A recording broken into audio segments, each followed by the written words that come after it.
आयोग पूरी तरह से गंभीर है और आयोग को जो काम नहीं करने चाहिए वो एक कदम आगे बढ़ के कर रहा है।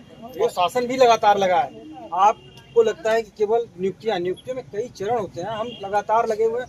जो एक्ट है, हम एक्ट से बंधे हुए हैं, चूंकि नियमों से हम नियम के विपरीत तो काम नहीं कर सकते। अगर नियम के विपरीत करेंगे, मान लीजिए हम एक आपको उदाहरण दे रहे हैं, कहीं अगर हम नियम को थोड़ा सा गलत किए तो सामने हाई कोर्ट बैठा है, आप ही कल हमको कहो कि सर आपने ये गलत कर दिया है।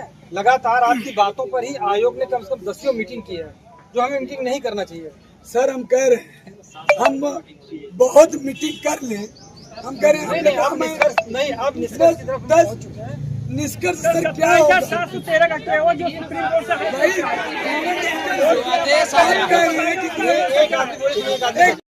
तब वो बात वहाँ तक आगे तक जाएगा। तब तक धरना चलना ही चलना है, ये बंद नहीं होना है। सर आप कह रहे धरने के बाद 10 मीटिंग हुई, 10 मीटिंग के बाद हमारे लिए कुछ धरने के नहीं है। जिस दिन से आयोग की अध्यक्ष आई है, हाँ, जिस दिन से हमारे सचिव ने ज्वाइन किया है, सचिव साहब ने, हाँ, लगातार हम लोग प्रयासरत हैं कि हमको अध्याचन मिल जाए। हाँ, लेकिन उसमें कई प्रक्रियाएं हैं। हाँ, हर विभाग का अलग अलग नियम है, नियमावली है। हाँ, किसी विभाग की नियमावली भी पास नहीं हुई, हम उस पर कैसे नियुक्ति कर देंगे आगे? हमको आप इसका जवाब दीजिए। मैं सर ये फिर कहना चाह रहा हूँ कि ये आयोग इस काम को कर रहा था, इसका जवाब मैं सर नहीं कह रहा आयोग कर रहा था, आयोग इस आयोग ने किया है काम इसका। आयोग भैया आज जब हम फंक्शन में आए तो हम नियमावली के अनुसार ही तो चलेंगे। सर आयोग सुप्रीम कोर्ट से बढ़ के है। आपने कहा उसी में से 27,713 है सर, जो बच्चे भरे नहीं गए हैं उसी को सुप्रीम कोर्ट ने कहा है। दिखाइए कि कहाँ हमारे पास रिकॉर्ड से रिकॉर्ड हमें आदेश है शिक्षा सेवा चयन आयोग को। वो सब क्यों दिया? आप शिक्षा सेवा चयन आयोग को दिखा दें, हम आपकी सारी बात मानेंगे। प्रशासन को दिया गया ना कि इसे 2 महीने में भरा जाए।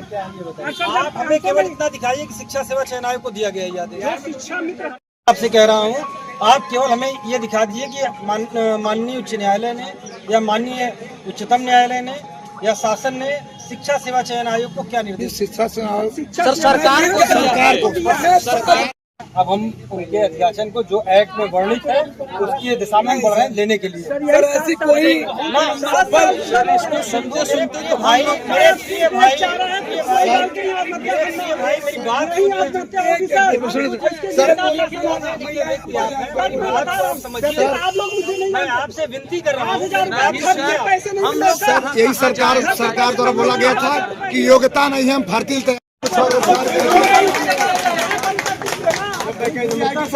उसके पहले हम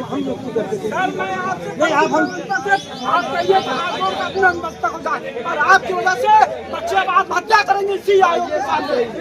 इसी आयोग के सामने सर कोई प्रशासन नहीं रोक पाएगा। बच्चों से बड़ा प्रशासन नहीं है। आप लोगों ने टेस्ट कर दिया सर।